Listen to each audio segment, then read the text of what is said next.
Hi and welcome to 60-second face yoga. I'm going to be showing you a technique which is great for helping to smooth the area around the eyes and also very good for banishing dark circles. So taking the side of the index finger just on the area on the outer edge of the eyes, and you're just going to smooth upwards and outwards. And this is a lovely massage technique which helps to reduce crow's feet lines on the outer edge of the eyes.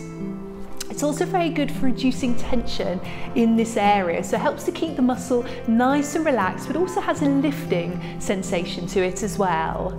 And then you can just go right underneath the eyes and out. So we're just making the movement a little bit bigger now, still using the side of your index finger here as you do the movement.